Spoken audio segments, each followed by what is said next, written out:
Okay, so this video is going to be entitled Why Your English Sucks, Part 2. But it's really the reason that a lot of people's language sucks or a lot of people don't meet their goals. And it comes down to this idiom, and it's called shiny object syndrome. And it's the same reason that when I wake up in the morning and I open up Instagram, there's a lot of these little short videos and things that you can start what they call doom scrolling, which means you just spend too much time wasting time really due to shiny object syndrome, which means that our mind and our attention easily goes to the new and novel thing. We somehow can't stay focused on our goals that we already set because we get distracted by, oh well, okay, I need to go out and be social, and then oh, I need to go buy some new clothes, and then you get distracted by different apps, you get distracted by TV shows, or oh, somebody says, oh, there's going to be a fireworks display tonight, and oh, there's going to be a lunar eclipse, right? Or you need to find a new apartment because maybe you want to try to live in that different neighborhood that you wanted to live in, and our mind gets distracted. Somehow, it's our brain's natural way to focus attention on the new thing. Possibly because our brain is wired so that we notice differences, right? So let's say we go back to our primitive caveman days, and we're hunting, and we're looking, everything's the same, and then we see something different. It's natural for our attention to be focused on that because that could be an attacker, or it could be some prey, something that we want to eat, or it could be something, some kind of, like I said, a threat or a new opportunity. So it's our brain's tendency to be distracted by what they call shiny objects. Okay, this girl I'm going to show you, she says it pretty well. Let's see, maybe it's okay. That video's uploading. I always have it on the wrong one. Okay, let's go back to this. Go first. It's this now. Sorry. Was there. I had the shiny object syndrome. I did not focus on one thing. I was spreading myself so thin where I was putting my energy here. Okay, that's another idiom that I talked about. Spread yourself so thin. Here, and not making progress in any one of those directions. And that's what we all do. That's what we all do. So she's going to later talk about some kind of an app that she has that keeps her focused on her goals.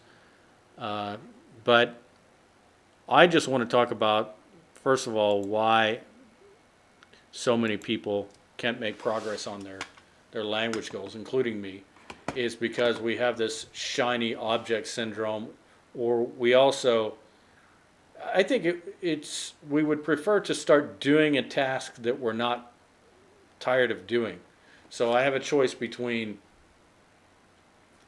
studying some words, which, let's say if you've been doing it for a long time, right, you may be tempted to go do that other task, which is to remodel your house or something, or you tend to want to focus on the new thing.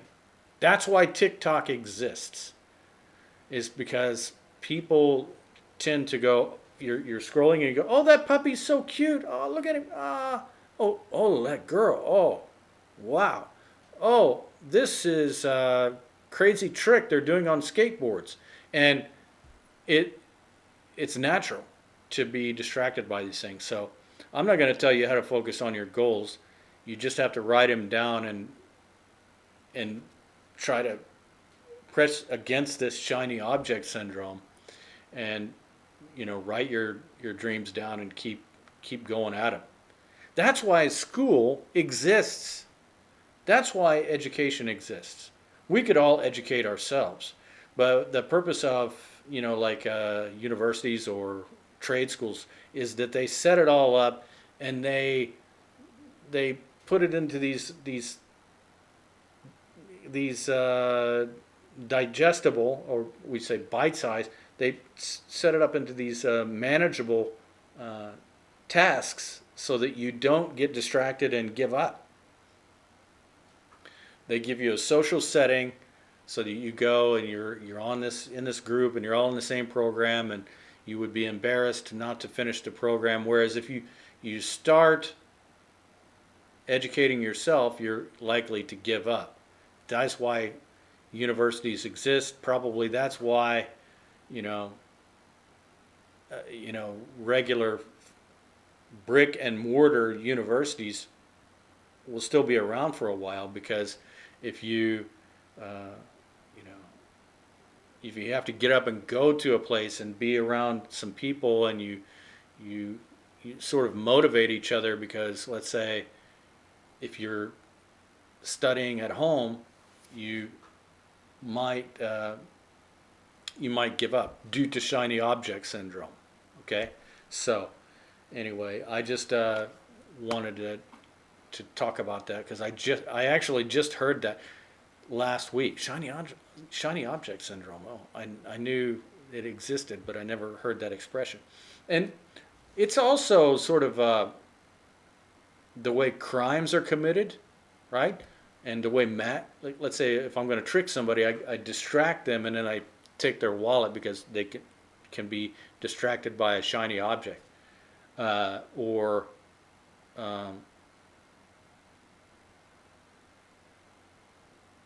I had one more. Magic. That's how magic is done.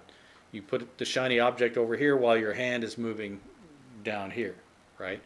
And it's probably why they talk about the negotiation to buy Manhattan, the island, in New York. They say that it was, they say that it was purchased for these beads. Beads is a kind of a shiny object, and these Native Americans that had never seen anything like that, and they were like, "Whoa, that's great! Oh, different colors! Wow!" So it's also how you could possibly have like a car accident, right? So let's say, for example, you're driving along in the night and you see some shiny object over here, or something over here, right? And then you crash your car because you're not paying attention. It's what I'm saying is it's easy to get distracted. So I'm not an expert on how to avoid it, but I think that writing down your goals and forcing yourself to just stay on it is the only way. And also possibly going to a school where you have this community where you can see each other's progress and you talk about it. And I think there will always be a place for for schools, because that social aspect of it is why people can stay focused on their task. So I know this guy. He speaks Japanese very well, and I asked him how he got good at Japanese, and he said, "Oh, I'm not a quick study. I just went to school." And he just and his Japanese is amazing, right?